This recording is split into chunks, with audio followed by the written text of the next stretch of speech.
If you have noticed this frothy, spit-like mass on any of your plants, you've got Spittlebugs, also known as Froghopers when they turn into adults. These are pests and not friends. The good news is, though, they're easy to get rid of, and they don't really do a lot of damage. If you had a huge infestation and your plants were just covered with them, they might distress the plant a bit, but just one or two here and there, not anything to cause huge alarm about, but I get rid of them anyways. Super easy process. Let me show you. I'm using my fingers, which I normally don't like to do. Do you just squish it?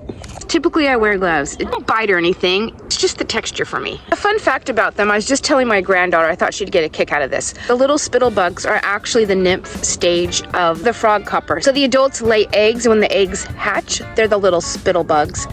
They're the in-between stage from egg to adult. What they do is they suck juices from the plant. From the fluids that they get, they mix it with chemicals within their body, and then they blow out of their rear the foamy, frothy bubbles that eventually come up and cover their entire body. Nature is so cool. And definitely fun facts for children who think things coming out of your rear are quite hilarious. Now you can get them off of your plant by spraying them off when you go to water.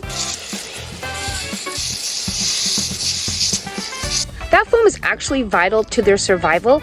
It covers them up to protect them from predators. I guess the foam has some sort of a acrid taste that predators don't care for. How researchers know this, I have no idea, but that's what I read. Anyways, it also acts as insulation for them, so it keeps it not too hot and not too cold, and it keeps them nice and moist. You can spray them with water and it'll take off the foam, but they'll just make it again. Like I said, nature is super cool. Anyways, you can also take your hose and just water them off of your plants. The only negative with this is they can climb back up on your plants. Just resume life as usual. If I would have just sprayed them back into the pocket, they would have easily climbed up and set up home again, which a couple did.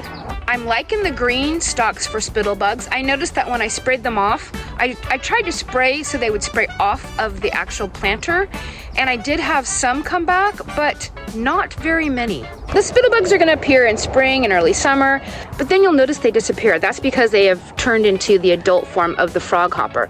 And Froghopper's got their name because they can jump a couple feet high. Isn't that crazy? It would be easy for them to jump from the bottom up into my planting spaces and just make this their penthouse. To help prevent them from coming back year after year, at the end of the season, go ahead and clean up, tidy around your garden plants. Remove any of the old leaves and debris that the Froghopers may have laid eggs on. Or just keep a good eye out early spring for any of those little foamy spots and get rid of them early. They're not really that big of a deal, but I know it can be concerning when you see something in your garden and you're like, oh, what is that? So that's why I made this video. And if you like videos like this or anything about gardening, go ahead and subscribe, and I'll see you next time.